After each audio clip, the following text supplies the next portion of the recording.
नमस्कार। मैं राकेश गुणवंता मनकर आप सभी का मेरे इस वीडियो चैनल के ऊपर स्वागत करता हूं। मित्रों, विगत दिनों में मध्य पूर्व एशिया, जिसको हम मिडिल ईस्ट कहते हैं, वहाँ पर ईरान और इजराइल के मध्य युद्ध प्रारंभ हुआ है और इस युद्ध में इजराइल का साथ एक महाशक्ति अमेरिका भी इजराइल के साथ ईरान के विरुद्ध युद्ध कर रही है। दरअसल इस युद्ध का मुख्य जो कारण है, ईरान के जो धार्मिक गुरु थे खुमैनी, अयातुल्ला खुमैनी, उनका कहना था कि इजराइल को पृथ्वी के नक्शे से हटा देना चाहिए। इजराइल को रहने का कोई अधिकार नहीं है, इस धरती पर रहने का कोई अधिकार नहीं है। इस कारण इजराइल और ईरान में वैमनस्य स्थापित हो चुका था। उसके बाद ईरान ने परमाणु शक्ति बनने के लिए दिशा में प्रयत्न करना आरंभ किया और वो लगभग उस स्थिति तक ईरान पहुंच चुका था कि वो अब थोड़े से ही प्रयत्न से परमाणु बम बना सकता है और एक आणविक शक्ति के रूप में अपने आप को स्थापित कर सकता है। ऐसे स्थिति में इजराइल को लगा कि यदि ईरान परमाणु संपन्न राष्ट्र बन जाएगा तो वो परमाणु शक्ति का उपयोग अवश्य इजराइल के ऊपर करेगा और हमारा सर्वनाश कर देगा।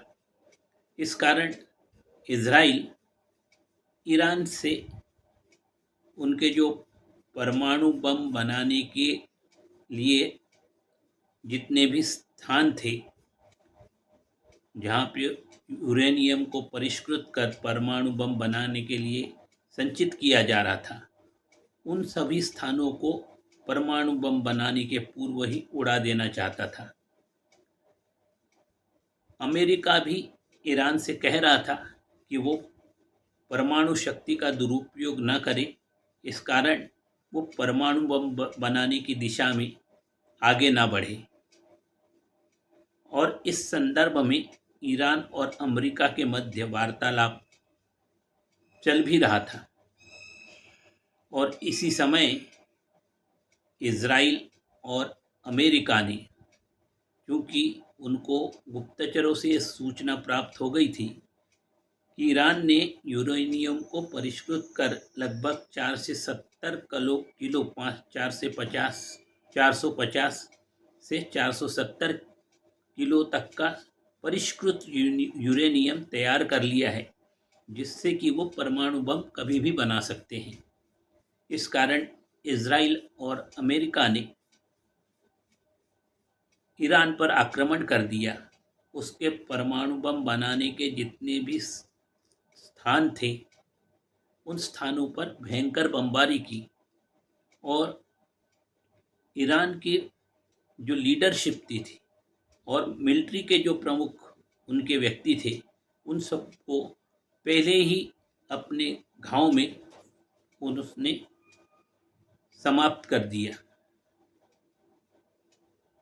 इजराइल और अमेरिका को लगा था कि हम ये युद्ध 4-5 दिनों में ही समाप्त कर देंगे। इजराइल के ऊपर इतने ज़्यादा बम बरसाए गए थे दोनों राष्ट्रों द्वारा कि उनको लगा नहीं था कि ईरान इसका हमको पलटकर जवाब भी दे सकता है। परंतु ईरान ने अपने मिसाइलों द्वारा और ड्रोनों द्वारा इस्राइल पर भी आक्रमण किया और उसको काफ़ी क्षति पहुंचाई। वहीं अमेरिका को अपना देश में मिलिट्री बेस बनाने के लिए अनुमति देने वाले उसके पड़ोसी देश जैसे यूएई, कतर, सऊदी अरेबिया आदि सभी देशों के ऊपर ईरान ने मिसाइलें दागकर आक्रमण कर दिया और अमेरिकी मिलिट्री बेसों को नुकसान पहुंचाना आरंभ कर दिया। शुरू में ईरान के पक्ष में तो कोई बात करने को तैयार नहीं था। धीरे धीरे रशिया और चाइना इन्होंने ईरान पर अमेरिकी और इजरायली हमले का निंदा करना प्रारंभ कर दिया। ईरान द्वारा अपनी मिसाइल से अमेरिकी युद्धपोत के ऊपर भी आक्रमण किया गया। यदि ईरान अपने बैलिस्टिक मिसाइल में लगने वाले विध्वंसकों में थोड़ा सा परिष्कृत यूरेनियम लगा के अपने विध्वंसक तैयार करता है, विध्वंसक बॉम्ब तैयार करता है, और उसका उपयोग यदि वो इजराइल और अथवा अमेरिका के युद्धपोत के ऊपर करता है, जिससे कि वो युद्धपोत समुद्र में डूब जाए अथवा इजराइल में बहुत ज़्यादा नुकसान हो जाए, तो ये जो महायुद्ध है वो तृतीय विश्व युद्ध की तरफ अग्रसर हो सकता है। मित्रों, मुझे याद है जब हमारी प्रिय प्रधानमंत्री श्रीमती इंदिरा गांधी का उनके ही अंगरक्षकों द्वारा उनकी हत्या कर दी गई थी, तब शोक के उन दिनों में दिल्ली दूरदर्शन के ऊपर बीबीसी द्वारा रचित एक documentary film the man who saw tomorrow दिखाई गई थी। मैन हु सॉट टुमारो, इस फिल्म में फ्रेंच जो ज्योतिष की भविष्यवाणी करने वाले नॉस्ट्राडेमस हैं, उनकी कुछ प्रमुख भविष्यवाणियों को दिखाया गया था। नॉस्ट्राडेमस फ्रेंच में उन्होंने ये अपनी भविष्यवाणियाँ की थी, जो एक कविता के रूप में उन्होंने की थी, और आज से करीब 500 साल पूर्व की हुई ये भविष्यवाणियाँ हैं। उनकी अधिकतर भविष्यवाणियाँ सटीक साबित हुई हैं। मुझे याद है कि उन्हीं भविष्यवाणियों में भारत के संबंध में भविष्यवाणी करते समय नॉस्ट्राडेमस जी ने कहा था कि हिमालय से एक अत्यंत दिव्य व्यक्ति भारतीय राजनीति के पटल के ऊपर आएगा, जिसका भारत में चारों दिशाओं से घनघोर विरोध किया जाएगा, परंतु देश की आम जनता उसको पसंद करेगी और एक दिन वो देश की सत्ता के ऊपर काबिज हो जाएगा और अपने निर्णयों से वो देश को एक महाशक्ति के रूप में विकसित कर देगा। उसी समय रशिया, यानी आज हम जिसको पूर्व मध्य एशिया कहते हैं, उसको उन्होंने प्रशिया कहा था। उसमें 2 राष्ट्रों के मध्य युद्ध प्रारंभ होगा, जिसमें एक महाशक्ति भी शामिल होगी, और धीरे धीरे ये युद्ध जो है विनाशकारी रूप लेता हुआ एक महायुद्ध में परिवर्तित हो जाएगा, जिसमें हजारों हजार लोगों का नरसंहार होगा और अत्यंत जनधन की हानि होगी। नॉस्ट्राडेमस द्वारा की गई ये भविष्यवाणी का उन्होंने जो कालखंड बोला था, अनुमानित किया था, वो 2020 से 2032 तक का कालखंड अनुमानित किया गया था। ये जो डॉक्यूमेंट्री फिल्म बीबीसी द्वारा बनाई गई थी, तो उसमें उन्होंने लिखा था कि ये एरिका चिथम नामक एक लेखिका की प्रोफेसीज ऑफ नॉस्ट्राडेमस के ऊपर आधारित है। श्रीमती एरिका चिथम जी की यह किताब मैंने पढ़ी थी, जिसमें फ्रेंच में नॉस्ट्राडेमस की कविताएं थी और जिसका उन्होंने संक्षिप्त रूप से अंग्रेजी में अनुवाद किया हुआ था। और वो अनुवाद मैंने आपको ऊपर बतला ही दिया कि नॉस्ट्राडेमस जी ने क्या भविष्यवाणी उस समय की थी कि भारत एक महाशक्ति के रूप में उभर कर सामने आएगा, और उसी समय रशिया में दो राष्ट्रों के मध्य युद्ध प्रारंभ होगा, जिसमें एक राष्ट्र के साथ एक महाशक्ति भी उस युद्ध में शामिल होगी। और धीरे धीरे यह युद्ध विकराल रूप धारण करता हुआ एक महायुद्ध में परिवर्तित हो जाएगा और इसमें अत्यधिक जनधन की हानि होगी। तो क्या नॉस्ट्राडेमस द्वारा की गई भविष्यवाणी आपको लगता है कि सत्य प्रतीत होगी? ईरान, इजराइल और अमेरिका का ये युद्ध अब केवल युद्ध न रहकर एक महायुद्ध में धीरे धीरे परिवर्तित होने वाला है।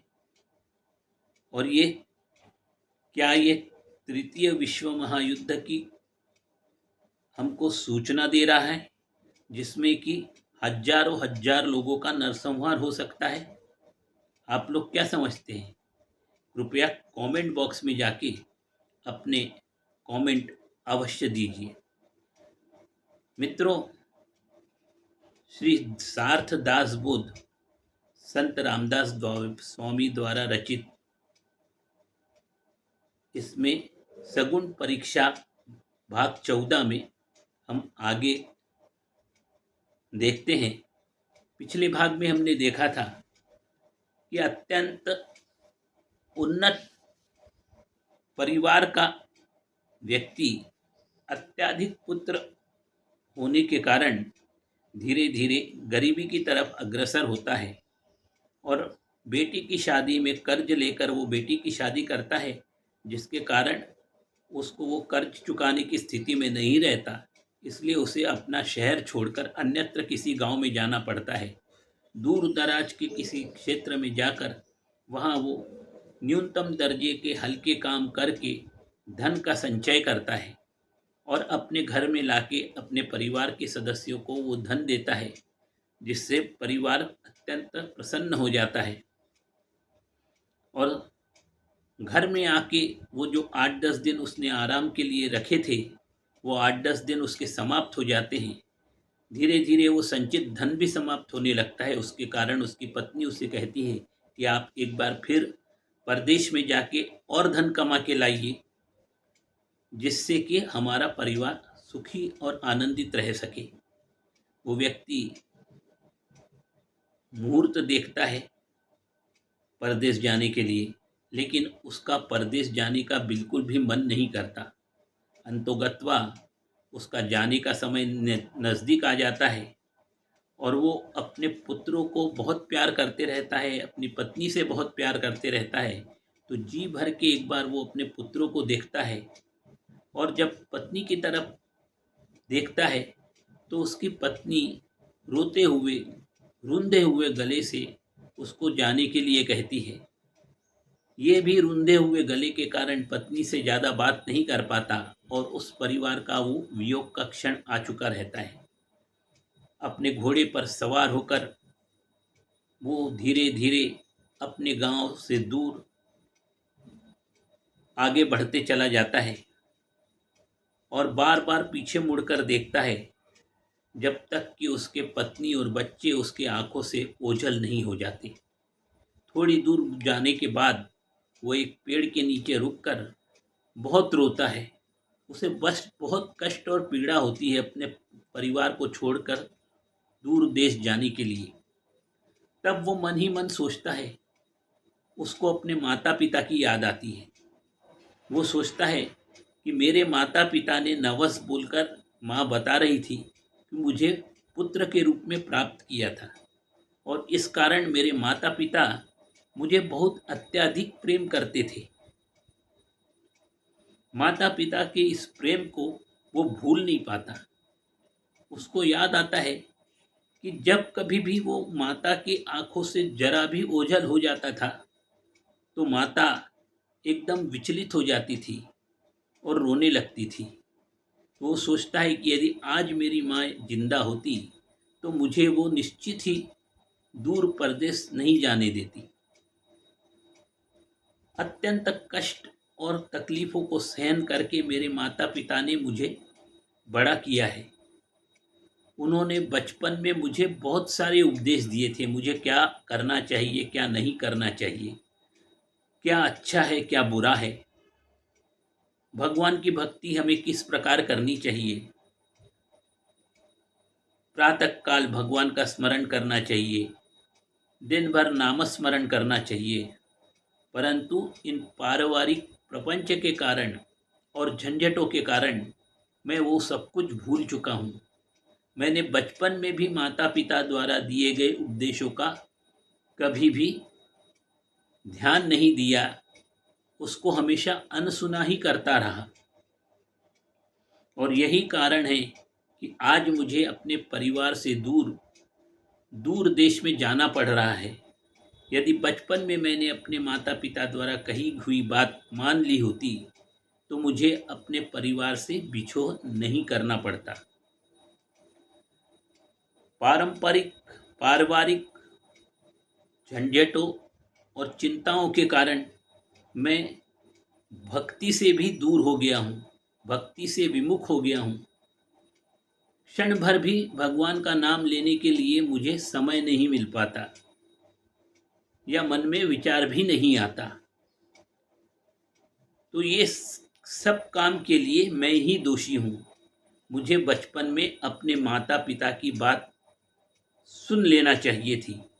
ऐसा सोचकर वो धीरे धीरे घोड़े पर बैठकर बड़ी तत्परता से दूर, अपने गांव से बहुत दूर नए स्थान पर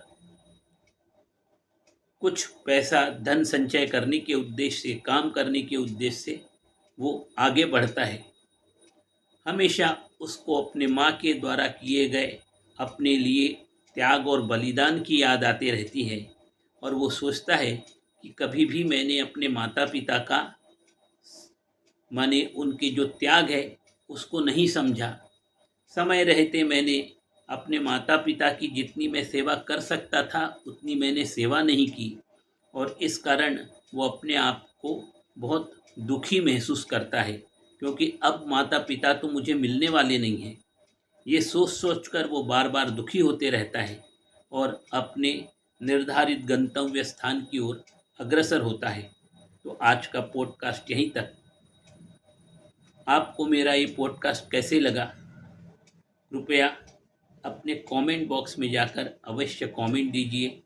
मेरे इस चैनल को आप अवश्य लाइक करिए, सब्सक्राइब करिए और अपने मित्रों के साथ शेयर भी कीजिए। धन्यवाद। जय श्री राम। जय जय रघुवीर समर्थ।